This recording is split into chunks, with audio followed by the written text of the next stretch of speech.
Hello students, good morning. My name is Amit Rohila और आज की इस वीडियो का हमारा जो टॉपिक है moving coil galvanometer.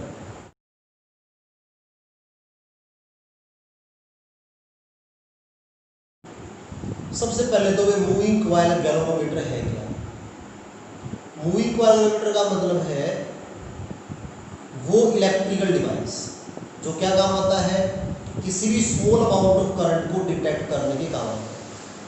The device which is used to detect small amount of current. This is not measuring device. ये current को मेजर करने का डिवाइस नहीं है, ये करंट को सिर्फ डिटेक्ट करता है। एग्जाम्पल लेके अगर बात करें, जैसे आप मेट्रो में ट्रैवल करते हो तो मेट्रो में क्या होता है भाई, मेट्रो में एक मेटल डिटेक्टर आपकी बॉडी के ऊपर से मूव कराते हैं ना।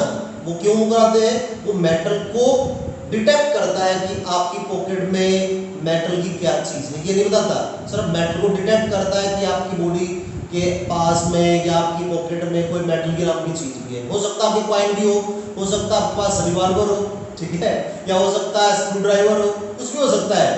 तो इसका मतलब वहां आपके पास मेटल की चीज को डिटेक्ट करता है। तो ये करंट को डिटेक्ट करने के काम आता है कि करंट वायर में फ्लो कर रहा है या नहीं कर रहा है। It will not tell about the amount of current flowing in the wire.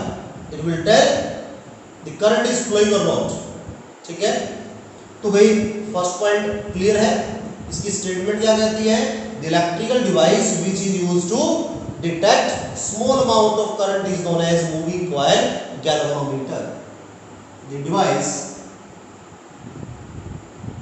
which is used to detect small amount of current, जो करंट की स्मॉल अमाउंट को डिटेक्ट करने के काम आता है, क्या कहलाएगा भाई? Moving coil galvanometer. एमसीजी की फॉर्म में भी इसको याद किया जाता है, एमसीजी मूविंग कॉइल गैल्वेनोमीटर। ठीक है भाई, नेक्स्ट पॉइंट हमारे पास है इसका भाई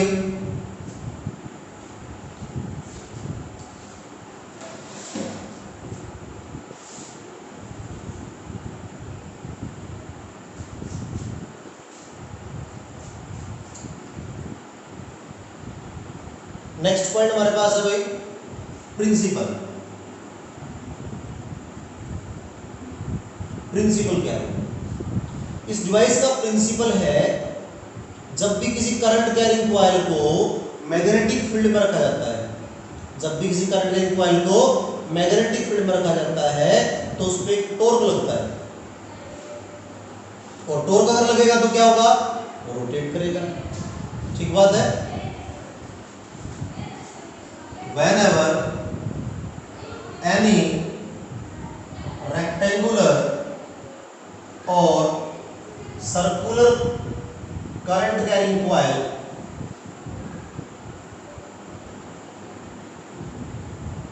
is placed in magnetic field, then it will experience torque. ठीक है भाई, तो टॉर्क लगेगा, और टॉर्क अगर लगेगा तो क्या करेगा भाई? रोटेट करेगी वो चीज, डिफ्लेक्ट करेगी। नेक्स्ट पॉइंट हमारे पास है डायग्राम। ये हमारे पास है डायग्राम भाई।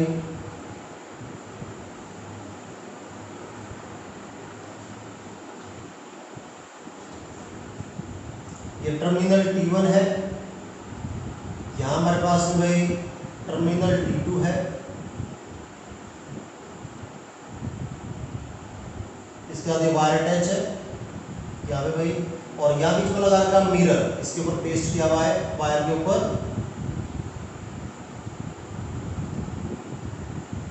यहाँ पे ये हमारे पास टर्मिनल T3 के साथ अटैच है। ठीक है भाई, सही है।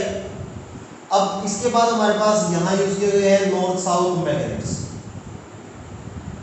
बीच में यूज किया सॉफ्ट आयरन कोर। क्या चीज है हमारे पास भाई? Soft iron core. ये हमारे पास है भाई कनकेव मिरर। क्या भाई, कनकेव मिरर, सही है। अच्छा भाई, जो वायर है वो किस चीज का बना हुआ है, फास्फोरस ब्रोंज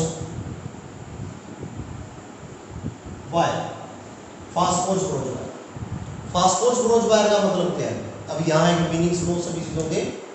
हमने कनकेव शेप का, कनकेव जो मिरर यूज किया वो किस लिए किया भाई, ताकि हम डिफ्लेक्शन को देख पाए। तो डिफ्लेक्शन को देखने के लिए कि कितना ये डिफ्लेक्ट करेगी जो कॉइल है, वो देखने के लिए हमने क्या यूज किया, कनकेव मिरर यूज किया, कन्वर्जिंग मिरर, ठीक है। इसके बाद सॉफ्ट आयरन कोर रखा हुआ है। सॉफ्ट आयरन कोर क्या होता है, फेरोमैग्नेटिक मटेरियल है, और जब भी मैग्नेटिक फील्ड के अंदर प्लेस किया जाता है तो स्ट्रांगली मैग्नेटाइज होता है, स्ट्रांगली मैग्नेटाइज होता है फेरोमैग्नेटिक मटेरियल। तो फेरोमैग्नेटिक मटेरियल या बीच में रखेंगे तो क्या होगा, मैग्नेटिक फील्ड ज्यादा जनरेट होगा इस जगह पे, और जितना मैग्नेटिक फील्ड ज्यादा बनेगा उतना ही टॉर्क भी क्या होगा, ज्यादा होगा, उतना ही टॉर्क भी क्या होगा, ज्यादा। क्लियर है। तो टॉर्क की वैल्यू को इंक्रीज करने के लिए, टॉर्क अगर इंक्रीज होगा तो क्या होगा, स्मॉल अमाउंट ऑफ करंट के ऊपर भी डिफ्लेक्शन ज्यादा होगा। For very small value of current also there will deflection in large amount. और इस डिफ्लेक्शन जो है वो ज्यादा था, उस डिफ्लेक्शन को इंक्रीज करने से क्या होगा, इस डिवाइस की करंट सेंसिटिविटी और वोल्टेज सेंसिटिविटी जो है वो इंक्रीज हो जाएगी। तो वोल्टेज सेंसिटिविटी और करंट सेंसिटिविटी को इंक्रीज करने के लिए हमने यहाँ पे क्या यूज किया, सॉफ्ट आयरन कोर, या मींस हमने फेरोमैग्नेटिक मटेरियल प्लेस किया। जो वायर है वो वायर हमने यूज किया भाई लो टॉरोजनल कांस्टेंट मटेरियल वायर, लो टॉरोजनल कांस्टेंट मटेरियल वायर। आप बोल सकते हो less young modulus value wire. Less young modulus क्यों होगा, लेस यंग मॉडुलस का मीनिंग क्या होगा भाई, जिसका यंग मॉडुलस कम होगा उसकी इलास्टिसिटी कम होगी, और इलास्टिसिटी कम होगी तो नंबर ऑफ टर्न्स इसके अंदर जितने भी थे वो नंबर ऑफ टर्न्स हमारे पास क्या रहेंगे, एज इट इज बने रहेंगे। और नंबर ऑफ टर्न्स जितने ज्यादा होते हैं उतना टॉर्क भी हमारे पास क्या होता है, ज्यादा। अगर हमारे पास यहाँ ज्यादा इलास्टिक ले लेते तो हमारे पास तो वायर है वो सस्पेंडेड है, सस्पेंडेड है, और सस्पेंडेड अगर वायर है तो क्या होगा भाई, सोचो आराम से, वो एक्सपेंड हो जाएगा, एक्सपेंड हो जाएगा भाई। तो उसके नंबर ऑफ टर्न्स को कांस्टेंट बनाए रखने के लिए, नंबर ऑफ टर्न्स को कांस्टेंट बनाए रखने के लिए हमें क्या करना पड़ा, less value of young modulus का हमने कोई भी यहाँ पे वायर यूज किया, जो कि हमने किसका माना, फास्फोरस ब्रोंज वायर, जिसको आप लो टॉरोजनल कांस्टेंट वायर के नाम से भी जान सकते हैं, जिसका टॉरोजनल कांस्टेंट क्या होगा, लेस होगा। क्लियर है भाई। हमारे पास फर्स्ट डेफिनेशन पॉइंट था, सेकंड हमारे पास प्रिंसिपल था, थर्ड पॉइंट हमारे पास क्या था भाई, डायग्राम।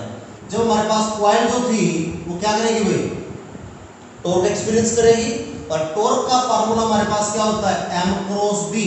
क्या होता है, m क्रॉस b। एक्सपेंड करो क्या बनेगा, mb sine of alpha, mb sine of alpha, और इस m को एक्सपेंड करेंगे तो बन जाएगा nia, b हमारे पास था sine of alpha is equal to torque, और टॉर्क की जो मैक्सिमम वैल्यू बनेगी वो बनेगी NIAB के इक्वल। कितनी बनेगी भाई, NIAB के इक्वल, सही है। तो NI हमारे पास क्या होगा, टॉर्क की वैल्यू होगी भाई। अब टॉर्क हमारे पास में क्या इतना है, अगर मान लिया सपोज, एक बात सोचो, बिल्कुल देसी एग्जांपल बात करता मैं तो भाई, अगर हमारा कोई हाथ मरोड़ ले, अगर कोई हमारा हाथ ऐसे मरोड़ेगा तो हमें इसको सीधा करने के लिए क्या करना पड़ेगा, बताओ भाई, उतना ही हमें अपोजिट डायरेक्शन में टॉर्क अप्लाई करना पड़ेगा। पॉइंट क्लियर है। इसका मतलब मैं अगर इस हाथ को चाहता हूं कि ना मुड़ पाए कोई भी, तो इसका मतलब मुझे क्या करना पड़ेगा, अपोजिट डायरेक्शन में उतना ही टॉर्क अप्लाई करना पड़ेगा। तो इसका मतलब फॉर इक्विलिब्रियम हमारे पास क्या होगा भाई, जो टॉर्क मैग्नेटिक फील्ड ने अप्लाई किया टाउ NIAB, वो हमारे पास ये था, ये बराबर किसके होगा, बराबर किसके होगा भाई, एक हमारे पास में रिस्टोरिंग टॉर्क बनेगा। रिस्टोरिंग टॉर्क हमारे पास क्या होगा भाई, रिस्टोरिंग टॉर्क, और रिस्टोरिंग टॉर्क जो डायरेक्टली प्रोपोर्शनल होता है थीटा के भाई, किससे होता है, थीटा जो हमारे पास एंगल था उसके डायरेक्टली प्रोपोर्शनल होगा। अगर आप अल्फा मान रहे हो अल्फा मान सकते हो, थीटा मान रहे हो थीटा मान सकते हो। तो भाई इसको बराबर करने के लिए हमने कांस्टेंट लगाया k, और ये k हमारे पास क्या है, टॉरोजनल कांस्टेंट, ठीक है भाई, टॉर्जनल कांस्टेंट। तो ये हमारे पास अप्लाइड टॉर्क और ये हमारे पास में क्या है, रिस्टोरिंग टॉर्क, दोनों क्या होंगे हमारे पास में भाई, बराबर होंगे, दोनों हमारे पास में क्या होंगे, बराबर होंगे। और यहां से अगर मैं करंट की वैल्यू अगर निकालूं तो वैल्यू आएगी k डिवाइड बाय में NBA इनटू में अल्फा। ये हमारे पास में क्या है, कांस्टेंट है, n number of turns fix है, मैग्नेटिक फील्ड भी फिक्स है, एरिया जो हमारे पास कॉइल था वो भी फिक्स है। तो हमारे पास ये पूरी की पूरी टर्म क्या बन जाएगी, कांस्टेंट। क्या बन जाएगी भाई, कांस्टेंट। और यहां से हमने क्या किया, I इज इक्वल टू इस पूरी टर्म को नाम दे दिया अनदर कांस्टेंट, और इस कांस्टेंट को नाम दिया गया गैल्वेनोमीटर कांस्टेंट। क्या नाम दिया गया भाई, गैल्वेनोमीटर कांस्टेंट। और इसका डायरेक्टली मीनिंग है I directly proportional to alpha. तो जितना डिफ्लेक्शन ज्यादा होगा उस रेक्टेंगुलर कॉइल में, जितना डिफ्लेक्शन ज्यादा होगा दैट मींस उतना टॉर्क फ्लक्चुएट कर रहा होगा, और जितना टॉर्क फ्लक्चुएट कर रहा होगा दैट मींस हमारे पास में हम क्या कह सकते हैं, वहां करंट उस वायर के अंदर भी ज्यादा अमाउंट में था। बात समझ आ गई। हम डिफ्लेक्शन के अमाउंट को मेजर करके करंट की मैग्नीट्यूड के बारे में हम सिर्फ बात कर सकते हैं, लेकिन अमाउंट कितना है आपको नहीं बता सकते हैं, ठीक है भाई। इसके बाद नेक्स्ट पॉइंट हमारे पास है भाई करंट सेंसिटिविटी। करंट सेंसिटिविटी क्या चीज है, करंट सेंसिटिविटी का मतलब क्या है, वो डिवाइस की प्रॉपर्टी जिसकी वजह से वो करंट को डिटेक्ट करता है या मेजर करता है। तो जितना वो कम से कम अमाउंट ऑफ करंट को डिटेक्ट कर पाएगा, जितना वो कम से कम अमाउंट को करंट को डिटेक्ट कर पाएगा, उतना ही सेंसिटिविटी क्या होगी उसकी भाई, ज्यादा। तो डिफ्लेक्शन एंगल अपॉन में करंट, ये फॉर्मूला हमारे पास किसका भाई, करंट सेंसिटिविटी का। अब एक बात बताओ, यहां से अगर मैं इस फॉर्मूले से, इससे जो ये मैंने यहां एक पाथ बना दिया, इससे अगर मैं अल्फा की वैल्यू निकालूं तो अल्फा हमारे पास आएगा NIAB divide by K equal, के हमारे पास ऑलरेडी था, I से I कैंसिल, हमारे पास वैल्यू आ जाएगी NBA डिवाइड बाय K। और इसका मतलब आप क्या बोल सकते हैं, by increasing number of turns magnetic field area we can increase current sensitivity of device, we can increase current sensitivity of the device, ठीक है भाई। नेक्स्ट हमारे पास है भाई वोल्टेज सेंसिटिविटी। वोल्टेज सेंसिटिविटी क्या है, वोल्टेज सेंसिटिविटी का मतलब है deflection angle divide by voltage, deflection angle divide by में वोल्टेज।